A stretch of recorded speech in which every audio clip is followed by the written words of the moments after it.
Terima kasih Anda masih bersama kami. Bagi Anda baru saja bergabung, kami hadirkan kembali 3 berita utama hari ini. Sesuai putusan Mahkamah Konstitusi, lebih banyak partai politik yang bisa mengusung pasangan calon sendiri di Pilkada 2024.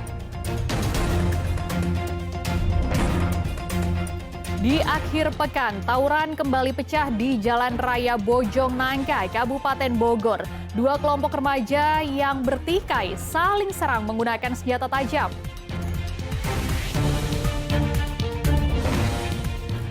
Hasil otopsi ibu rumah tangga yang tewas dianiaya di Kabupaten Sukabumi terungkap. Jenazah korban ditemukan beberapa luka terbuka dan luka lebam akibat hantaman benda tumpul.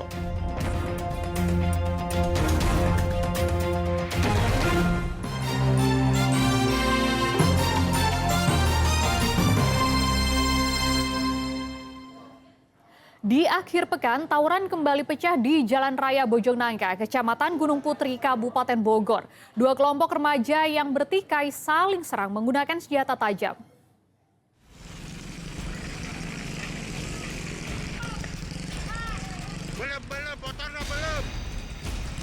Perilaku ini jauh dari kata teladan. Dua kelompok remaja usia sekolah saling serang dengan membawa senjata tajam berbagai jenis. Ini bukan tawuran pertama yang terjadi di Jalan Raya Bojongnangka, Kecamatan Gunung Putri, Kabupaten Bogor. Sejumlah warga pun jengah berupaya membubarkan tawuran itu. Salah satu remaja yang bertikai bahkan diduga meninggalkan sepeda motor karena panik dibubarkan warga. Diduga salah satu remaja bahkan menjadi korban tawuran dan langsung dibawa teman lainnya. Kejadian tiba-tiba rame aja. Oh, terus? Rame, nah saya lihat itu banyak yang bawa alat senjata kok. Oh, itu ada yang dibacok nggak sih? Ada korban, cuma saya nggak tahu. Harapannya saya ya jangan ada lah anak-anak zaman sekarang kok. Tawuran mendingan dia belajar yang benar. Polisi pun menangkap 6 remaja yang diduga terlibat tawuran serta menyita sejumlah senjata tajam yang digunakan. Warga pun resah karena selain mengganggu lalu lintas, tawuran serupa kerap memakan korban. Asep Solihin melaporkan dari Kabupaten Bogor. Seorang ibu rumah tangga yang tewas diotopsi Rumah Sakit R. Syamsuddin, Kota Sukabumi Minggu siang. Hasil tim dokter forensik, ada beberapa luka terbuka dan luka lebam akibat hantaman benda tumpul.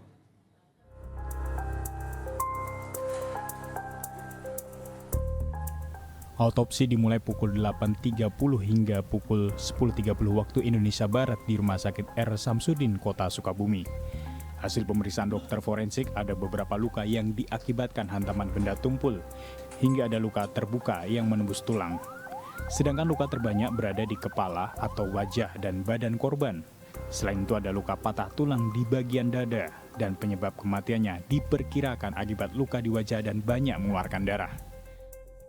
Dari si korban ini kami terima itu kemarin sore.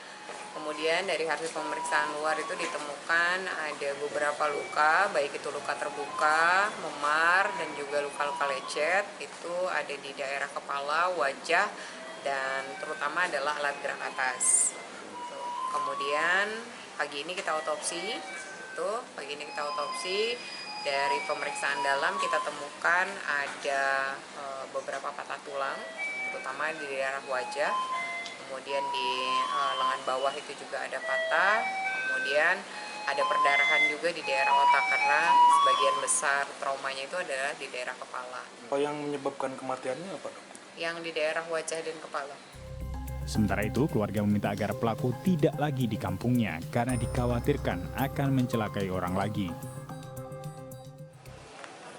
Ulah ayah sakit, ayah dengan dirinya sakit. Itu kadang nama siapa lah, terserah bapak polisi.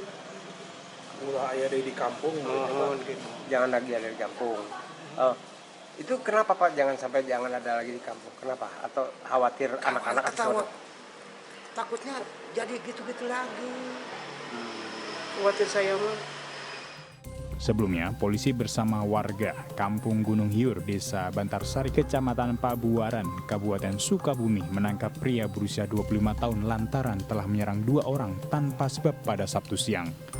Pria yang tiba-tiba mengamuk itu dilumpuhkan karena ulahnya membahayakan warga. Seorang ibu rumah tangga yang baru pulang dari ladang diserang pria itu dengan menggunakan garpu cangkul. Lantaran penuh luka, wanita berusia 40 tahun tersebut tewas di lokasi kejadian. Selain itu, seorang kakek berusia 60 tahun juga diserang hingga terluka. Dia selamat namun rumahnya juga dirusak pria yang bertingkah tak terkendali itu. Asep Didi melaporkan dari Kabupaten Sukabumi. Operasi Gabungan Penertiban Tambang Pasir Ilegal di kawasan konservasi cagar alam Kawah Kamojang, Gunung Guntur, Kabupaten Garut digelar petugas gabungan. Namun dalam operasi ini belum ditemukan satupun penambang yang tengah beroperasi. Di tengah penanganan kebakaran Gunung Guntur, petugas gabungan menertibkan tambang pasir ilegal di sejumlah kawasan konservasi cagar alam Gunung Guntur. Selain Balai Besar Konservasi Sumber Daya Alam Jawa Barat, dalam operasi ini Kodim 0611 Garut, Polres Garut, Satpol PP, dan Dinas Lingkungan Hidup turut serta. Sasarannya ada di kawasan konservasi cagar alam Kawah Kamojang, Gunung Guntur. Di kawasan ini terdapat 3 lokasi titik rawan praktek tambang pasir ilegal, yakni di Blok Cilopang, Blok Serjawa, dan Legok Jambu. Namun dalam operasi ini belum ditemukan satupun penambang yang tengah beroperasi.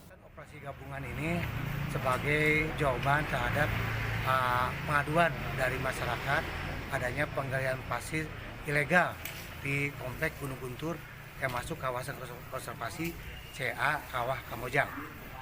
Di dalam hasil full bucket atau istilahnya intelijen kami, ternyata ada 3 lokasi yang menjadi titik rawan adanya penggalian pasir atau penambangan pasir di lokasi komplek Gunung Guntur CA Kawah Kamojang, yaitu di Blok Cilopang, ada di Blok Serjawa, dan di Blok Legok Jambu.